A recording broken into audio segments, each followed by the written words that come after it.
I need to get this off my chest because I'm losing my mind. And I don't know whether to scream, cry, or hire a private investigator to hunt my husband down in Thailand. This is going to be long, so buckle up, it's a wild ride. And I'm still reeling from how my life turned into a soap opera overnight. I'll try to keep it coherent, but my emotions are all over the place. For context, I'm 34, and my husband, Jake, 37, and I have been married for 8 years. We met in college, bonded over our love for indie music and late-night diner runs, and built what I thought was a solid life together. We live in a cozy house in Oregon, no kids, by choice, and we both have decent jobs. Me as a graphic designer, him as a financial consultant. Jake's always been charming, a little impulsive, but I love that about him. Or at least I did until 2 weeks ago when my world imploded. Let's start with the necklace. It's not just any necklace, it's a diamond pendant, a family heirloom from my grandmother, who passed away 5 years ago. It's not a flashy piece, but it's stunning. A single teardrop-shaped diamond set in white gold, simple yet elegant. Grandma wore it every day, and she told me it was her lucky charm that got her through tough times. When she left it to me in her will, I cried for days. It's worth maybe $10,000, but to me, it's priceless. I don't wear it often because I'm terrified of losing it, so I keep it in a locked box in our bedroom closet, hidden under a pile of scarves. Jake knew how much the necklace meant to me. He'd tease me about being paranoid for locking it up, but he respected that it was my treasure. Or so I thought. 2 weeks ago, I came home from a long day at work, ready to collapse on the couch with a glass of wine. Jake was supposed to be at a client dinner, but his car was in the driveway. Weird, but not alarming. I walked inside, called his name, and got no answer. The house felt off, like too quiet. My gut started churning, but I told myself I was being silly. I went upstairs to change, and that's when I noticed the closet door was ajar. I don't know why, but I beelined for the lockbox. My hands were shaking as I moved the scarves aside. The box was there, but the lock was broken and smashed, like someone took a hammer to it. I opened it, and my heart stopped. The necklace was gone. Just an empty velvet lining staring back at me. I called Jake immediately. No answer. Texted him. "Where are you?" "Did you touch the lockbox?" Nothing. Panic set in. I tore the house apart, thinking maybe I'd misplaced it. Delusional, I know. Then I checked Jake's side of the closet. His suitcase was gone. Half his clothes, his favorite sneakers, even his stupid vape pen are gone. I sat on the floor hyperventilating, trying to piece it together. Burglary? No, nothing else was missing. Not my laptop, not the TV, not even the $200 in cash in the kitchen drawer. Just the necklace and Jake's stuff. That's when I logged into our joint bank account. My hands were trembling so bad I could barely type the password. Our savings account, $22,000 we'd been stashing for a down payment on a bigger house, was drained, transferred to an account I didn't recognize 2 days earlier. I checked Jake's credit card activity. Charges for a one-way flight to Bangkok, booked the previous night. A hotel charge for someplace called Siam Serenity. And then the kicker, a $500 purchase at a jewelry store in Portland, timestamped the morning before. I don't know how long I sat there staring at the screen. It felt like my brain short-circuited. Jake stole my necklace, cleaned out our savings, and fled the country? I called his phone again, left a voicemail that was half sobbing, half screaming. I texted his mom, his brother, his best friend, and nobody had heard from him. I even called his boss, who said Jake had taken unexpected leave for a family emergency. Yeah, right. By midnight, I was a wreck. I filed a police report, but they weren't exactly hopeful. International cases are tricky, the officer said, like I was asking him to chase a ghost. I couldn't sleep, so I started digging. I'm not proud of this, but I hacked into Jake's email. His password was still Nirvana fan 92 idiot.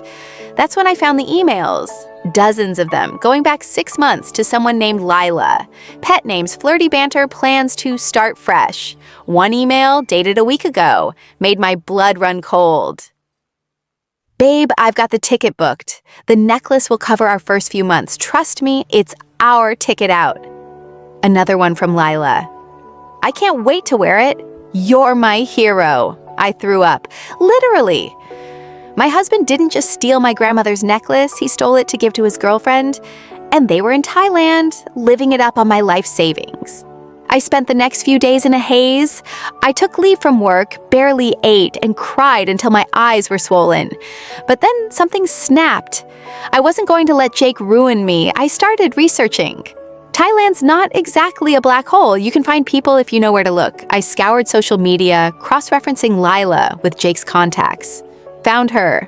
Lila Monroe, 29, a yoga instructor from Seattle. Her Instagram was public and she'd posted a story yesterday. A selfie on a beach in Phuket, captioned New Beginnings. No necklace in sight, but the location tag was a start. I know what you're thinking.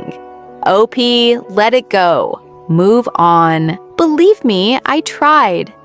But that necklace isn't just jewelry. It's my grandma's legacy, the one thing I have left of her. And Jake, he doesn't get to destroy my life and skip off into the sunset.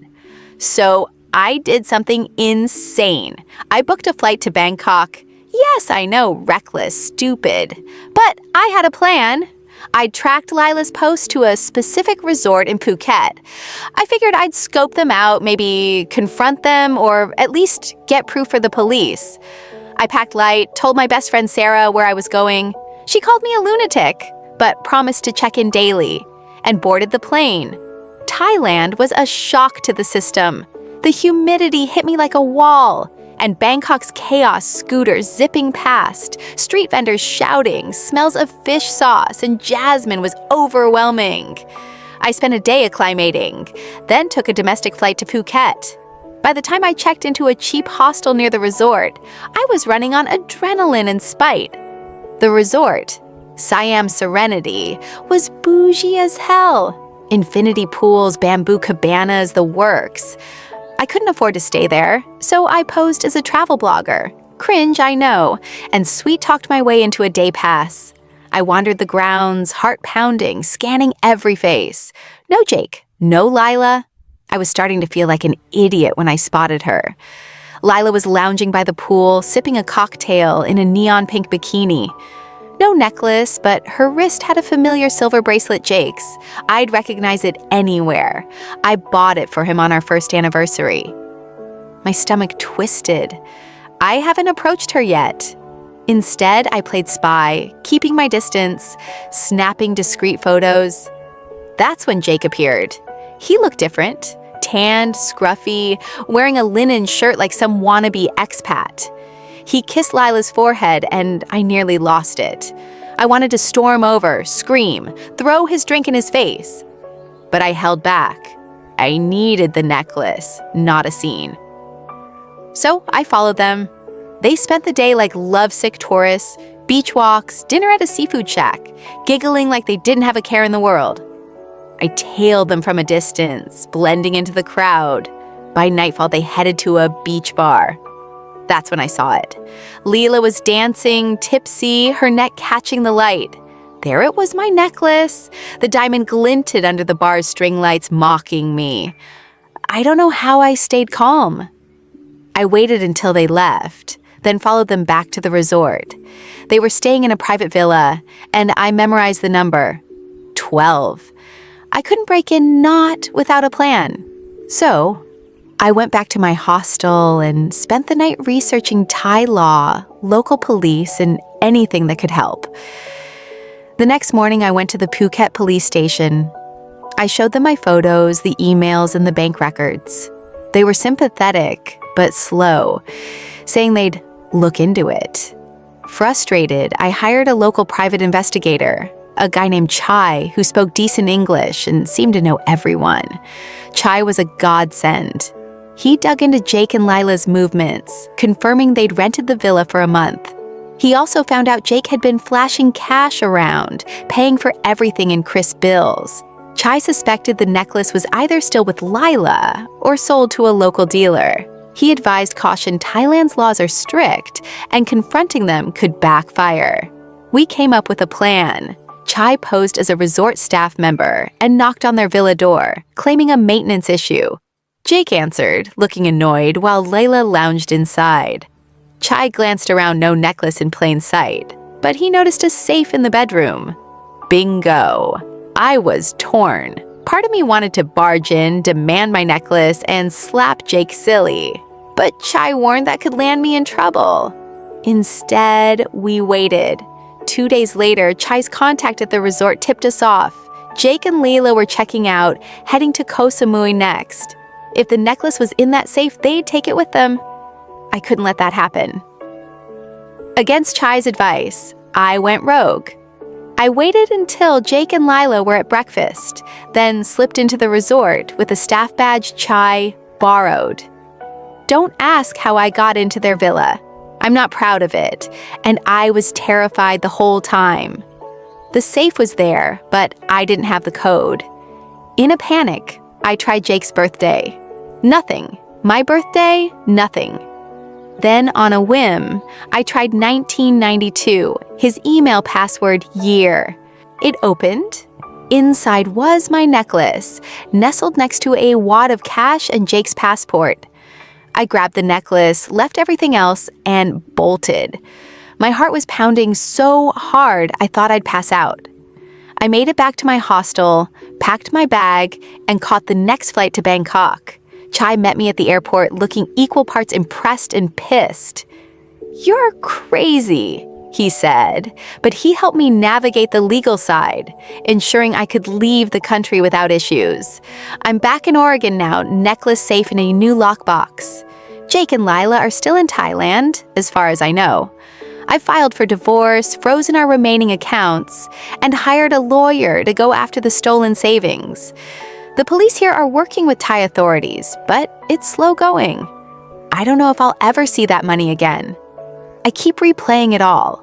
Jake's betrayal, Lila's smug selfies, the moment I held the necklace again. I feel like I won, but it's hollow. 8 years of my life, gone. I trusted him, loved him, and he turned out to be a thief and a liar. The necklace is back, but it's bittersweet. Grandma's lucky charm didn't protect me from this. I'm trying to rebuild. Therapy helps, and Sarah's been my rock, but I'm haunted by questions. Did Jake ever love me? Was Lila the first, or just the latest? And why Thailand of all places? I'll probably never get answers. And that's the hardest part. If you read this far, thanks. I needed to tell everyone. I don't know what's next, but I'm done letting Jake's choices define me. Maybe I'll sell the house, travel, and start fresh.